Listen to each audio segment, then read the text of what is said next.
एक गोष्ट नक्कीच आहे की संपूर्ण महाराष्ट्रात सगळ्यांना राग आलेला आहे आणि हे रोषाचं जे वातावरण आहे, हा आक्रोश जो आहे तो आपल्याला दिसतोय रस्त्यावर। अर्थात भाजपवाल्यांकडे काही उत्तर नाही, कारण त्यांनी हा भ्रष्टाचार जो केलेला आहे, घोटाळा जो केलेला आहे मोदी साहेबांना खुश करण्यासाठी।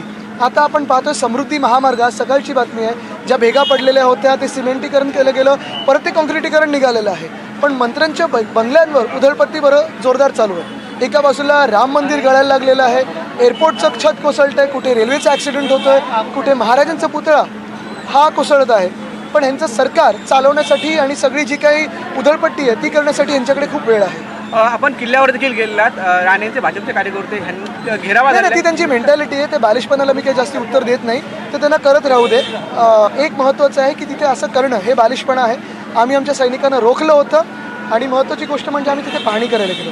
तिथे घोषणाबाजीची जागा नाही आहे, तिथे ना कुठेतरी राडा करण्याची जागा आहे। आपण पाहत असाल आम्ही नतमस्तक झालो आणि महाराजांची माफी मागितली महाराष्ट्र म्हणून, की आमच्या डोक्यावर हे असं सरकार बसलेलं आहे। हे सरकार आम्ही गाडल्याशिवाय राहणार नाही, कारण हे महाराष्ट्र द्वेष्ट सरकार आहे।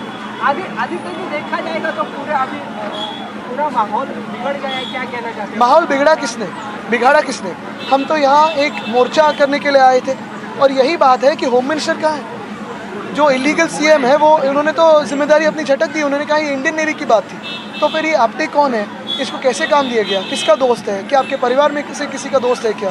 ये कॉन्ट्रैक्ट कैसे दिया गया? इस पर कोई जवाब नहीं दे रहा। जो स्टैचू ऑफ लिबर्टी है 138 साल हुए हैं अभी तक वहाँ खड़ी है।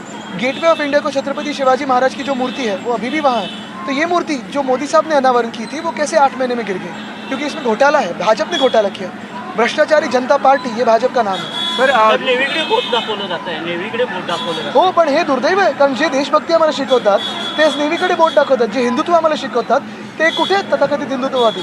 आम्ही खरे हिंदुत्ववादी आहोत, पण महाराजांची मूर्ती जेव्हा पडली काल तेव्हा कुठे होते? आज खासदार 4 दिवसानंतर आले। सर, कुठेतरी हे वातावरण बिघडण्यावर प्रशासन बिलकुल नाही, आमच्याकडून वातावरण बिघडणार नाही, पण प्रशासनाने नक्की SP ना जाब विचारला पाहिजे, कलेक्टरना जाब विचारला पाहिजे। मी ऐकतोय की कलेक्टर जे आहेत ते मिंदेंचे चेले आहेत म्हणून त्यांना इथे पोस्ट केलेला आहे। तर सगळ्यांना सांगतोय मी की आमचं सरकार येत आहे, मग आम्ही ज्या काही कारवाई करायच्यात मग आमचे हात बांधलेले नसतील। तुम्ही येणार हे प्रशासनाला माहिती होतं। महाविकास आघाडीचे सर्व नेते बरोबर आहे, दोन पोलिसांनी लक्ष घालायला पाहिजे होतं, SPनी लक्ष घालायला पाहिजे होतं। आणि आज नाही तर आम्ही उद्या त्यांना आमचं सरकारांचा जाब विचारणार आहोत, कारण आपण एक पाहाल आमच्यासोबत मोठे नेते होते, जयंत पाटील साहेब होते, आमच्यासोबत 2 विरोधी पक्षाचे नेते होते, म्हणजे अंबादास दानवे जी आहेत आणि वडेट्टीवार जी आहेत, परत तिथून पण CRPF सिक्युरिटीवाले होते। म्हणजे कुठे ना कुठेतरी बंदोबस्त असायला पाहिजे होतं। काही लोक तिथे बालिश आहेत, त्यांचे नेते बालिश आहेत, ठीक आहे, पण आम्ही तर नीट समजूतदारपणे घेतला विषय। असूही शकतं, मिंदेंचं राज्य आणि फडणवीस साहेबांकडे आता वेळच नाही आहे हे सगळ्याकडे बघण्यासाठी।